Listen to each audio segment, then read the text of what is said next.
Hello, everybody. Welcome back to the Tin Man's Corner channel. I'm your host, Jeffrey Tin Man Taylor, and today I'm starting off my new Mr. Nightmare Marathon for you guys. And the first video I'll be reacting to today is 3 Disturbing True Bar Horror Stories. So without further ado, I'm going to turn the lights off, move the camera up here for you guys, and let's get this reaction on the road and in the bag. Okie dokie, here we go.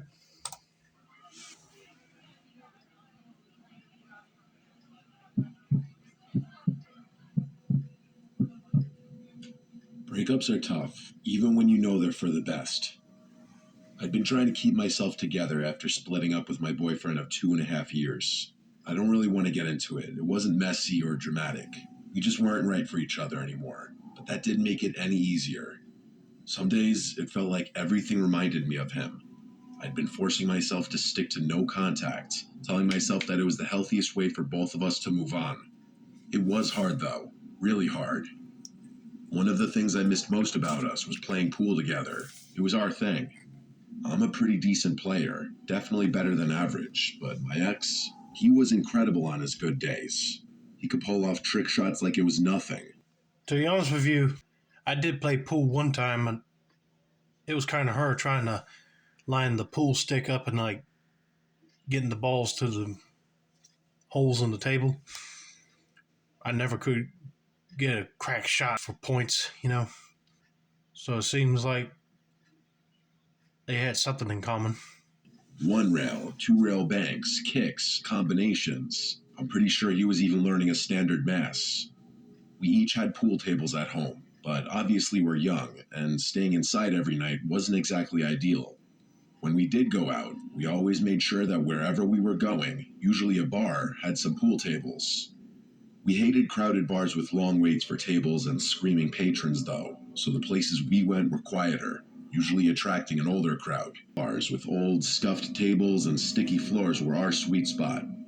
Obviously, you can't expect to find a regulation table in pristine condition at any bar, but the dive bars were definitely a better shout than rowdy college bars. We were usually the youngest people there, but we didn't care. At that point in our relationship, we had grown somewhat bored of the typical college, let's get plastered every night mentality. Plus, even though I'm kind of shy, my ex was pretty charismatic and would get along with anyone. Us not being total newbies at pool didn't hurt either. A few weeks ago, I found myself missing that part of my life more than usual. It was a random Wednesday, though, so none of my friends were free. I didn't want to sit around the house feeling sorry for myself anymore. I know what this girl's talking about right here. There's sometimes I get tired staying around the house and just want to go somewhere. But not to a bar, though, of course. But anyway, I sort of get the mentality that she's going through right now. Also, another thing, I hate going to places that have like rowdy teenagers or just people that just want to get wasted, like she said, because it gets so noisy. So I decided to head out to one of the bars we used to go to. I told myself it wasn't about nostalgia, that I just needed to get out. Believe me, I'm not the type of person, nor do I usually have the confidence to go out myself, but I was feeling some type of way that night. The bar was exactly the same as I remembered. Dim lighting, worn out stools, a jukebox in the corner. The familiarity was comforting, but it also stung. The memories came flooding back, and I almost turned around and left right then, but I forced myself to stay. After grabbing a few drinks, I wandered over to one of the pool tables and started idly chalking a cue. I'm not really sure what I was planning on doing there. Playing alone would have been a little odd. Luckily, my question was answered because a guy walked over. He was maybe in his mid-20s, the only person in the room even close to my age. He leaned against the table and asked if I was up for a game. I nodded and told him to rack him up. He put some money in the slot and started racking the balls. I laughed to myself as he racked them wrong, but I didn't say anything. We played a few rounds, and I started to relax. He wasn't bad, not as good as my ex, but not terrible. I wasn't going easy on him, though. I won every rack we played. We chatted as we played, and he even bought me a couple of drinks. He was friendly enough, but it quickly became clear he wasn't the brightest guy in the world. I like sharp and quick-witted guys who can hold their own in a conversation. This guy, not so much. Still, I didn't mind. It felt good to just play and talk and not overthink things for once. I was having a good time. After the fourth game, he popped the question, asking if I wanted to go back to his place. The question caught me off guard, but I guess I couldn't have been too shocked. I froze for a second before shaking my head. I tried to make it playful, saying he'd need a second date for that. In all honesty, I just didn't want to move so quickly. I guess I wouldn't have been totally opposed to taking things further with him, but a random Wednesday night wasn't the time for that. I guess I didn't do a good job turning him down, though, because his entire demeanor changed. His smile dropped, and he literally started scowling at me. I was not prepared for what happened next. He said, "Are you serious?" and grabbed my wrist, saying something about spending all that money on those drinks. Before I could respond, he snatched my purse, too. I had never been in a situation like that, so instead of screaming or fighting, I just kind of froze up. Even though we were in a public place, I was still terrified.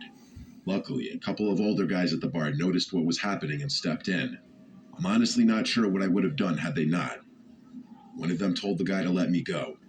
The guy glared at me, muttered something under his breath, and threw my purse back onto the table before storming right out of the bar. My heart was still racing, and I thanked those guys profusely for helping me out. That was it for me, though. I called an Uber and left the bar, still kind of shocked and trying to process what had just happened. I decided to close my eyes in the Uber. I must have fallen asleep because the next thing I remember is the Uber driver gently waking me up. We were parked across the street from my house. I thanked him, got out of the car, and started walking toward the door. As I rummaged through my bag for my keys, I impulsively checked my phone for the first time since leaving the bar. That's when I saw it. That god-awful notification, AirTag found moving with you. I nearly dropped my phone. My hands started to shake as I rummaged through my purse, tossing aside my wallet and makeup until my fingers brushed against something unfamiliar. I pulled it out and stared in disbelief. There was literally an AirTag in my bag. A wave of panic hit me, way worse than what I was feeling earlier. I was still standing in the middle of the street, so I threw it on the ground and stomped on it a bunch of times until I was sure it was broken. I fought back a scream and started breathing heavily. The cold wasn't helping. I needed to get inside. I looked around frantically, but the street was completely empty. Whoever had planted the AirTag, probably that guy from the bar, would know exactly where I was.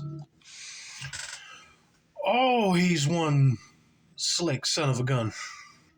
He probably won't even plan on robbing your purse.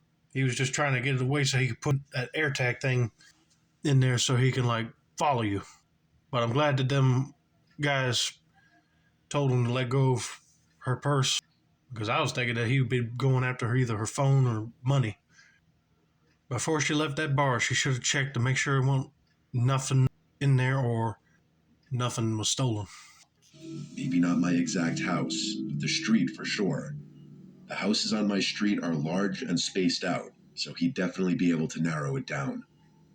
I grabbed my purse and sprinted to the back door, fumbling with the lock before finally getting inside.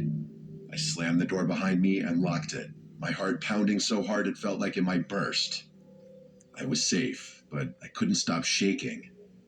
I walked up to my room, wondering how I had gotten myself into this mess. Normally, I'm asleep by 10 and out cold for 9 or 10 hours. There was no way I was going to sleep that night. I looked out my bedroom window, thinking maybe the scenery would lull me to sleep or something. As I was looking out the window, kind of mindlessly, I noticed an old, beat-up Lincoln drive slowly past my house. Nothing too unusual, but it was kind of late for cars to be driving on a residential road. It's probably that guy. Oh no, if I see a strange car, I'm calling the cops right now. But then it came back from the opposite direction, and I knew something was wrong.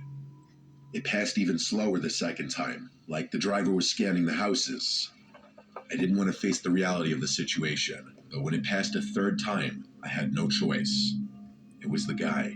It had to be. He was trying to find my house. I wanted to scream again. The next time the car passed, the driver's side window was rolled halfway down. I wanted to call the police, but I didn't want that guy to know he was in the right area. I know that doesn't make any sense, but I was so scared and couldn't think straight. The next time the car passed, the driver's hand was hanging out of the window, holding something. It looked like a knife. And then, instead of driving past, the car stopped in the middle of the road, right across from my house. I ducked down, my heart beating a million beats a minute again. I stayed there, crouched below the window, too terrified to move. By the time I looked up, the car was gone. I waited for what must have been an hour, but it didn't come back. The next morning, I told my parents everything. My dad scolded me for not calling the police, but I told him I was too scared to. He called a buddy of his, a police chief, to ask for advice. His friend said there wasn't much they could do without more evidence or the car's plate number, which I hadn't been able to see. His friend told us to call the police immediately should we ever see that car again. I didn't leave the house for days. Even now, I'm really scared that he's waiting somewhere and he's going to see me enter or exit my house again. I haven't seen the car since, though, so maybe the nightmare is over. Well, for your sake, I hope it is over. This is why people have security cameras, because you never know if an incident like this would happen to you, and you need proof just to show to the officers to see if they could get that person arrested.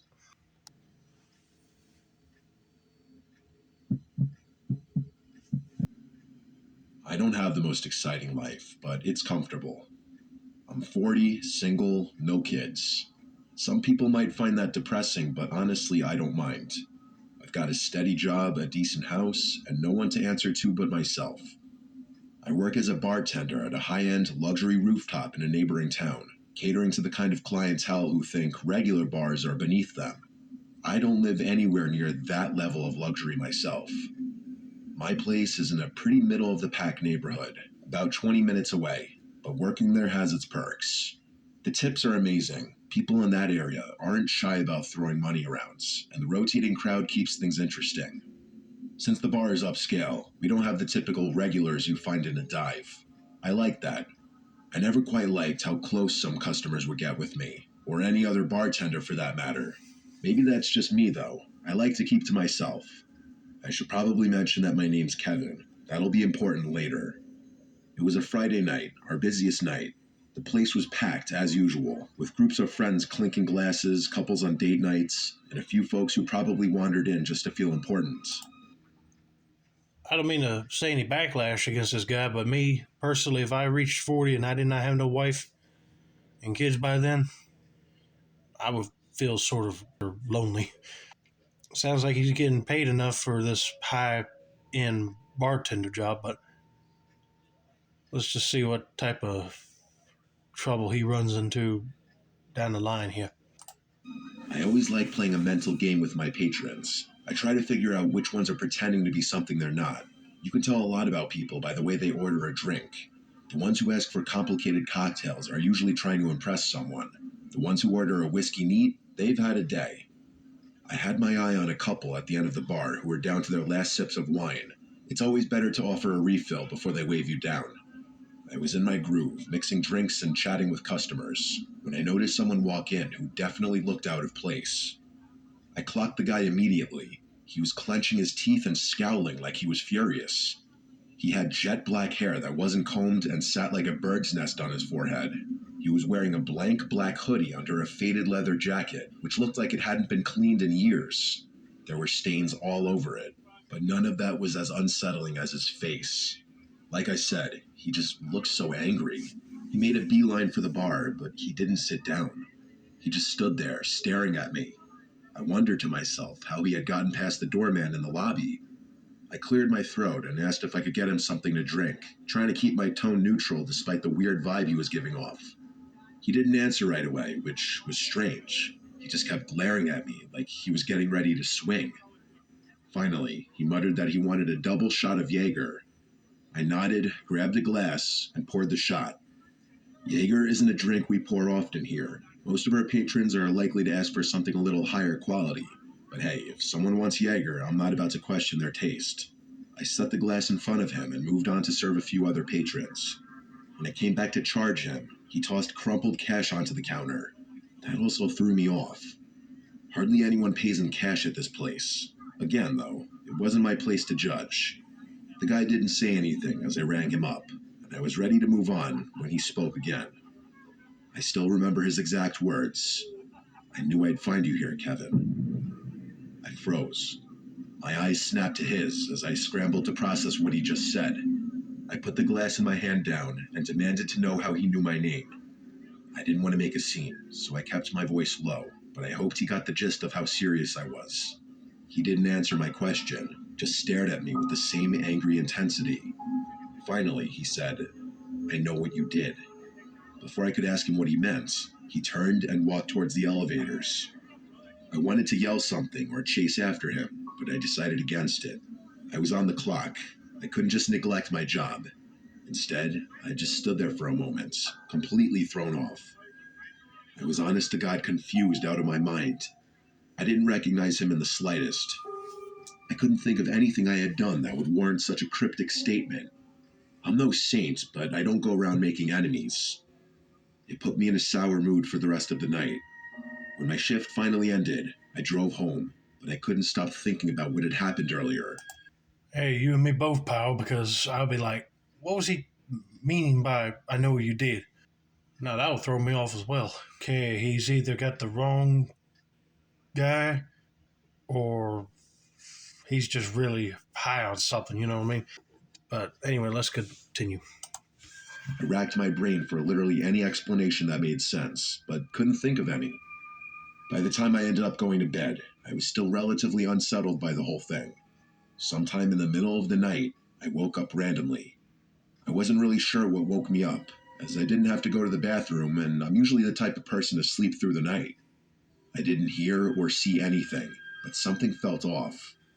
Without moving, I kept my eyes open, waiting for them to adjust to the darkness. After about a minute, I saw something that gave me an adrenaline rush of fear. There was a dark mass in the corner of my room, next to the door. It was just standing there, but I was 100% sure it was something that didn't belong in my room. I felt my heart start to race, but I forced myself to stay still, pretending to still be asleep. Someone was in my room. I repeated that thought to myself like 6 times before truly processing it. I knew I had to do something. I counted silently to 3, and in one quick motion, I sprung out of bed, screaming like a crazy person. I was prepared for a fight, but the figure didn't come toward me. Instead, he bolted for the door. As he moved, I heard something clatter to the floor. I chased after him through my house, but by the time I reached the front door, it was wide open, and whoever had been in my room was gone. I wanted to run out into the yard to look for him, but I was worried that I'd be walking directly into a trap. Instead, I made what I still think is the smart decision and slammed the door shut and locked it. I thought back to the clatter I had heard earlier in my room. I walked back to my bedroom, turned on the light, and froze. In the corner of the room, there was a knife, just laying there on the floor. It was one of mine, taken from the kitchen. I felt sick. Whoever I had just chased was planning to hurt me, possibly kill me. I called the police right after that, and they quickly arrived and searched both my house and my yard, but found nothing. I gave a description of the man from the bar, and the police got the video footage from my bar, but they haven't been able to find him yet because I haven't heard anything. The thing that freaks me out the most is that I know for a fact I had locked all my doors that night. I locked them every night. During their search, though, the police were never able to figure out how that man entered my house. None of the windows were broken or unlocked, and there was no sign of forced entry. To this day, I still have no idea how he got inside. I haven't seen him since, but I would be lying if I said I don't think about this encounter often. That is strange.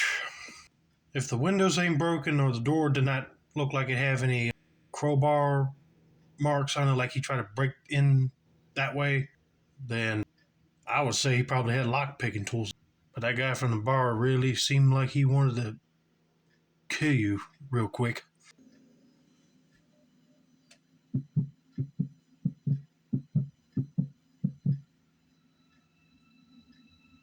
I work as a bartender at a bar and restaurant in a suburb just outside Baltimore. I'll do my best to explain the layout so the story makes sense. It's a busy place with a unique setup. There are no waiters, just bartenders like me and the cooks in the back. If you want to find food or non-alcoholic drinks, you have to order them at the bar, and when everything's ready, you grab it from the counter. I'm not sure why things are done that way, but I guess it had something to do with management being cheap and trying to avoid hiring waiters. Either way, it keeps things fast paced, which I actually like. For whatever reason, the place is really popular, even though I personally don't think it's anything super special. The atmosphere is lively most nights, with great music, a buzzing crowd, and a standing area near the DJ booth where people gather to dance and chat. The constant flow of customers and the high energy vibe make the job fly by. I love meeting and talking to new people, so the gig is perfect for me. I would probably lose my mind if I had to wait long periods of time between serving guests, but that's just me. I bet some people are the opposite. That particular night started off like any other. It was a weekend, so things were going to be super busy. I was ready. After a certain time, the bar started filling up with people. It looked like more of a younger college crowd that night, which meant more dancing, more spilling, and a rowdier environment in general. Like I said earlier, I'm not huge on that type of atmosphere. But if it's a place like they're describing where you have to get your food at the counter, hey, I'll be trying to eat quick and get out before this big crowd of rowdy folks comes in. Oh, yeah, and worse tips, which kind of sucked for me. This one group of kids just kept on ordering round after round of tequila shots faster than I could line up the salt and limes. It's always chaos when they take over the bar. One of them was so plastered he was the same pickup line on me like 3 times. I was running around doing my thing when I noticed an elderly couple walk in and sit down at the booth in the corner of the restaurant. At first glance, there was nothing strange about them. I just thought it was interesting that 2 people that age would want to come into a rowdy place like this. I didn't have too much time to think about it though, so I went back to work. Fast forward maybe 30 minutes to an hour. I was halfway through pouring a line of gin and tonics when I noticed the couple again. My hands kept working, muscle memory taking over, but my brain was stuck on them for some reason. That's when it hit me. They were just sitting there motionlessly. They hadn't ordered anything either. No food and definitely not any drinks, I would have remembered. I looked a little closer and realized that they weren't even looking at each other. They were both fixated at the wall next to them. From what I could tell, it didn't look like they were talking either. It was the strangest thing. I was beyond curious, but the bar was slammed, and I had too much to do to spend time wondering about it. I figured they might be waiting for someone, or didn't realize how the place worked. Maybe they were waiting for a waiter to take their order. When I finally had a break, I decided to check on them myself. I walked over to the table and put on my most polite smile. As I approached, neither of them turned to face me. They were both still staring at the wall like statues. I cleared my throat and asked them if they wanted anything to eat or drink. The woman didn't even flinch. She kept staring at the wall like I hadn't spoken at all. The man turned his head slowly, like he was moving in slow motion. When his face came into view, I felt a chill run through me. His skin was pale and wrinkled, and his eyes were almost sunken into his face completely. He didn't speak, just stared at me and shook his head once, firmly but silently. Something about the way he looked at me made my stomach twist. I muttered something in response and quickly returned to the bar. I had the weirdest feeling in my gut after that. Those people looked like they didn't even belong in this century, let alone this bar. I was trying to think, what does she mean by them not looking like they're from this century? And the only conclusion I'm thinking is like, are they ghosts? But I don't know. Let's just see how the story ends. I didn't look over at that booth for a long time. Eventually, things started to die down a little, and I remembered the couple. I glanced over impulsively, and I nearly dropped the glass I was holding. Both of them were staring directly at me now. I made direct eye contact with the woman, but she never averted her gaze. I don't think I'd ever been more uncomfortable at my job than I was in that moment. I looked away and pretended to be busy, trying not to freak out completely. By the time I glanced back again, the booth was empty. I was relieved. I was just glad that they were gone, as mean as that sounds.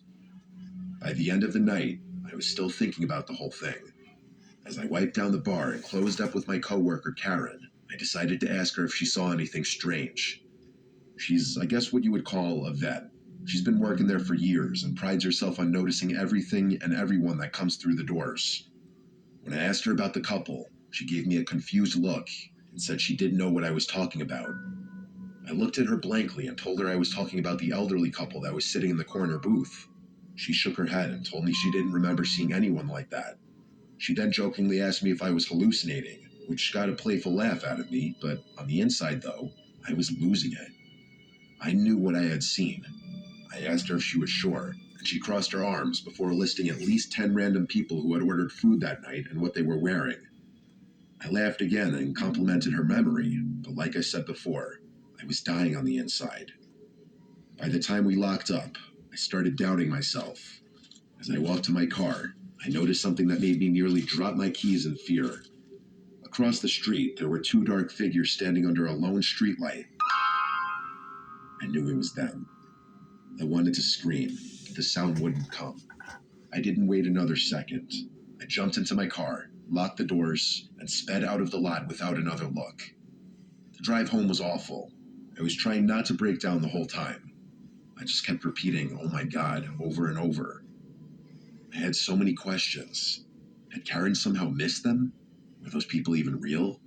Was I going insane? I couldn't explain it. I thought I was going crazy. I wish this story had a resolved ending, but it doesn't. I never saw those people again. I never got any kind of explanation. I don't think I ever will. Okay, I think I'm going to go with that theory that they might be ghosts.